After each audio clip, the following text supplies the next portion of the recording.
Welcome back. After protest by the Congress party, Karnataka Minister KS Eshwarappa has announced that he will be tendering his resignation tomorrow. However, the Congress party has refused to relent and is now demanding for a court-monitored probe. Congress party is also demanding Eshwarappa's arrest because he is accused of graft and abetment of suicide. Now, this comes amid growing outrage over the death of contractor whistleblower Santosh Patil, who had accused the Rural Development Minister in Karnataka cabinet of corruption and said that the minister should be held responsible for his death. Amid all the blame game, what grabbed the attention in the case today is the comment by controversial BJP leader Ramesh Jarkhioli, who weighed into the entire controversy. While claiming that this was a larger conspiracy, Jarkhioli said it is the same team that was involved in conspiring against him in the sleaze CD case, who are involved in Eshwarappa's case too. He has also demanded a CBI probe into this entire matter because there are two issues here, the graft allegation, and the second issue is the death, the alleged suicide of whistleblower Santosh Patil.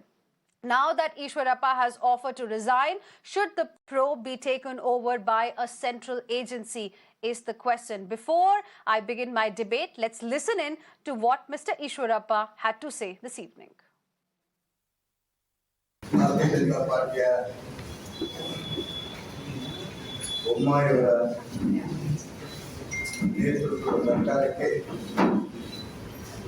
ಗ್ರಾಮೀಣ ಅಭಿವೃದ್ಧಿ ಸಚಿವನಾಗಿ ನಾನು ಇವತ್ತಿನ ಕೆಲಸ ಮಾಡಿದ್ದೇನೆ. ಇವತ್ತು ನಾನು ತೀರ್ಮಾನ ತಗೊಂಡಿದ್ದೇನೆ.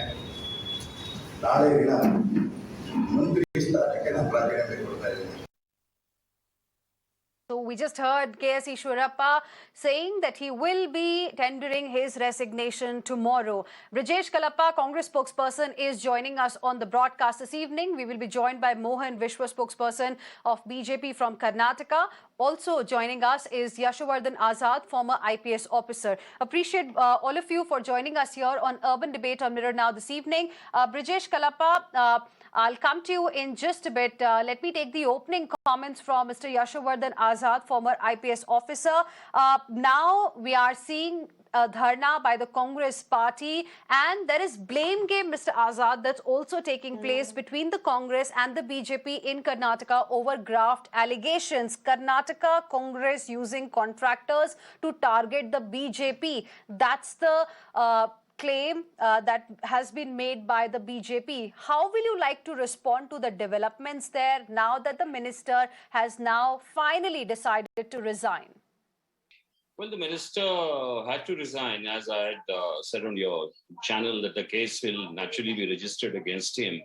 And this is political grandstanding. Naturally, the opposition will catch the government on every count and sort of blame everything on the government. And whereas the government will raise their hackles at alleging that the opposition is trying various stunts to discredit them. So this is natural. This does not, detract from the material of the case. But as far as the demand for outside police or intervention like CBI is concerned, you see, because of the general feeling, and rightly so in many cases, the state police is very reluctant to react against the political executive members. That is exactly the blame the opposition lays on the center, that it is using its entire central agencies against the opposition.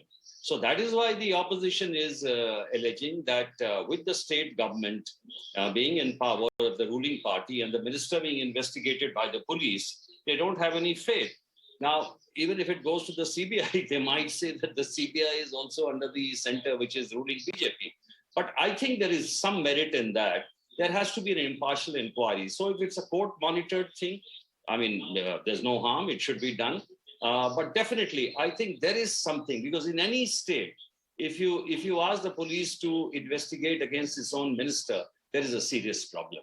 So yes, in this case, it should be a court-monitored investigation. Regarding the allegations by Ramesh Jarkhioli, I mean, he himself had to resign before that sex scandal. I would sort of just put it aside as just a kind of a political charge which doesn't have any basis. Okay, so you are also saying that there is a need, in fact, of a court-monitored probe in this entire matter. Brijesh Kalappa, after protests by the Congress party, after the demand of the family of Santosh Patil, the minister here in question has finally decided to resign, even though till this afternoon we were getting statements from the chief minister saying that pending inquiry there is going to be no action against Mr. Eshwarappa, but now he has decided to resign. What next? Because Congress party is now saying that it's going to continue with its dharna. Yeah, I think the first thing is that what we are really looking for is that there should be a fair probe into this entire event. And a fair probe cannot be possible. And the investigation agencies obviously can't do a good job unless they have custodial interrogation of Mr. Eshwarappa. And I think that's most necessary. And in any event, if it were any ordinary person, then certainly that person would have been arrested by now. Why make an exception for Mr. Eshwarappa? Now that he's no longer a minister, I think the first thing is that the IO must take him into custody and then interrogate him. And then because we are also concerned about the fact that the PC offences, the Prevention of Corruption Act offences, have not been included in the FIR. And this is something which we strongly want the government to do. Now, the third part is that as far as investigations are concerned, certainly Mr. Eshwarappa is a former Deputy Chief Minister of Karnataka, and this is not the first time there have been allegations of corruption against him. Even in the past, when he was Deputy Chief Minister, he had faced charges of corruption. There was a raid on his premises, and at that time, the currency counting machine was found in his home, and 28 properties were found. And it's a different matter that the Lokayukta had to, at some point in time, abandon the inquiry. But the point is this, that the charges against him are extremely serious. And given the recent developments, I think the police must hasten to do a fair job. And if obviously we are concerned that the police may not do a fair job, therefore there must be intervention by the judicial authorities, which is by a court-monitored investigation must take place. Okay, Mr. Mohan, Vishwa, is there going to be a court-monitored probe in this matter? Because the Chief Minister had also promised an independent, transparent inquiry. First of all, what I would like to say is Mr. KS Eshwarappa is a senior tall leader from the state of Karnataka. He's there in the politics from past 4 decades. So he has seen everything in his life, either in the party or in the government also. So he has taken his personal decision today based on the morality of the issue, what is happening from past 3 days. So at the same time, CM also have clearly told that a proper inquiry, a fair inquiry is going to happen. So this shows how moral our party is. Within 72 hours of the issue, our minister has resigned. But in the case of Mr. KJ George, where the DYSP Ganapati has accused openly in a video, he has taken 2 months to resign. Okay, so what I would like to say is, he has taken literally 2 months to resign. So what I would like to say is, so this clearly shows how the bankrupt Congress didn't accept what has happened in the case of George and how far BJP is better when comparison with the Congress. Mr. Mohan, Vishwa, it's I don't know really what to say, because you are patting your back over the decision that the minister has taken here. But please don't forget, a person has lost his life as well, and he has accused the same minister of corruption. So there's a lot that your government really needs to look at as far as this particular issue is concerned, instead of patting your own back that, this decision has been taken. Now, I asked you a simple question. Will there be a court-monitored probe as being demanded in this particular case or not? It has been 3 days. The police inquiry is still going on. It is too early to comment on that. So that decision is left to Chief Minister in the future. So I don't want to comment on that as of now. Okay. Now, Mr. Brijesh Kalappa, coming back to you, Karnataka Congress is using contractors to target the BJP. That's also another claim that has been made. A statement has also come from Mr. Jarkioli. What will you like to say? How will you like to respond to those comments? They are scurrilous and ridiculous charges, and the BJP is want to making them. I hope I just heard the BJP spokesperson speak about Mr. George. The matter went up in regard to the allegations by Mr. Gadapati. Matter went up to the Supreme Court.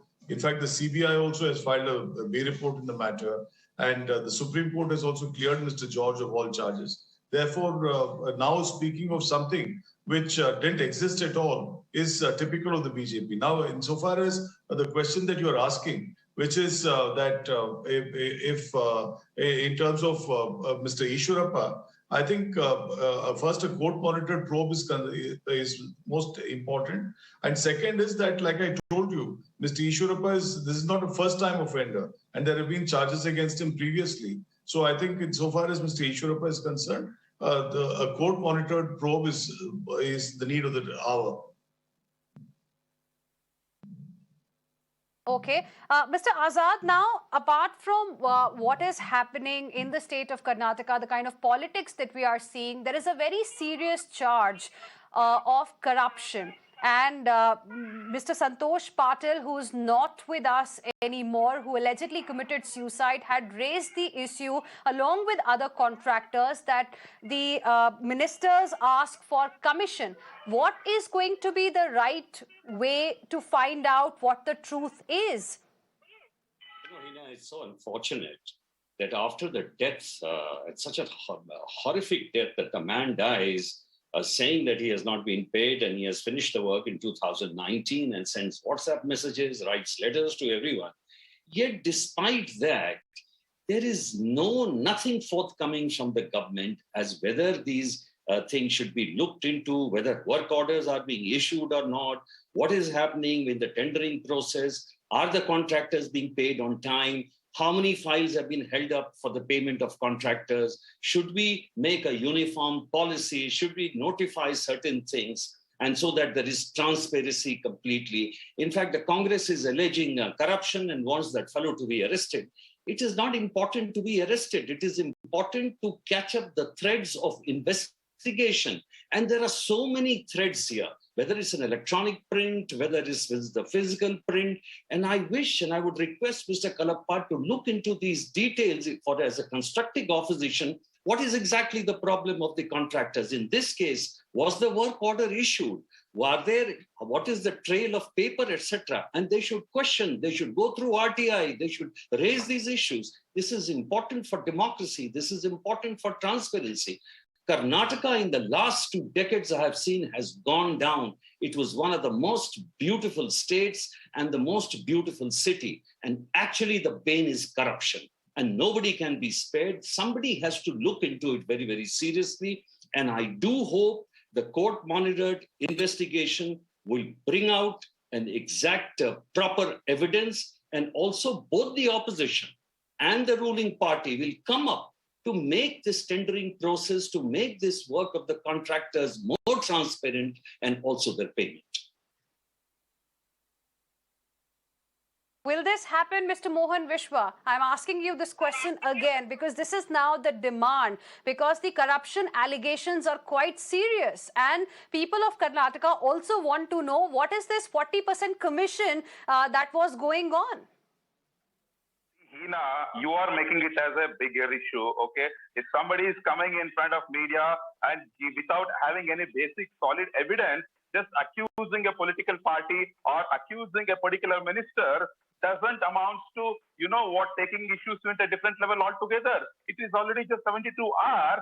So you should appreciate the fact that the minister has resigned even before the full investigation is completed. So that's the fact of the term now. So in this case also, obviously the investigation will go on. If it is needed, the court inquiry and all further in the future, probably in those times, the action might be taken. So I don't want to comment on that as of now. It's too early to say that. Okay, Brijesh Kalappa, I want to give you the last word. I'm also now getting visuals from Bengaluru where the dharna by the Congress party, leaders of the Congress party is, I believe, continuing. What is the plan from here on? You heard what the BJP has to say, and it doesn't really look like that BJP will go ahead for a court-monitored probe. That's your demand, but you just heard what the spokesperson here had to say. See, Heena, I think one, of course, is the court-monitored probe, which we will insist on. Second really important issue is this, that in 2018, Mr. Narendra Modi, as the Prime Minister of India, had come to canvass in Karnataka. And at that time, he had addressed the then Siddaramaiah government as a 10% government. Now, contractors have been writing to him and have been telling him that, look, the demand by the BJP ministers is now of 40%. So Mr. Prime Minister has not responded to any of them, not a single word, not a single point of view, not a single step in that direction. Now here is somebody from the Hindu Vahini, that is Santosh Patil, and he's a senior secretary of this Hindu Vahini. He himself has now decided to kind of end his life as a result of this. Now I hope at least now the Prime Minister makes a statement. And we know that the Prime Minister generally keeps quiet and only talks during elections. But the people of Karnataka are watching him very closely, and they are most disappointed with his attitude. And they feel that the Prime Minister should have spoken up at least at this point and should have made sure that Mr. Eshwarappa did not put the kind of pressure on Santosh Patil, as a result of which Santosh Patil died. But also the fact that Prime Minister could have personally intervened to see and save the life of Santosh Patil. I think people of Karnataka are very disappointed with the attitude and role of the Prime Minister of India. All right. I'm completely out of time, but I appreciate all of you, gentlemen. Thank you very much for joining us here on Urban Debate on Mirror Now this evening. We'll, of course, be tracking the story closely ahead as well.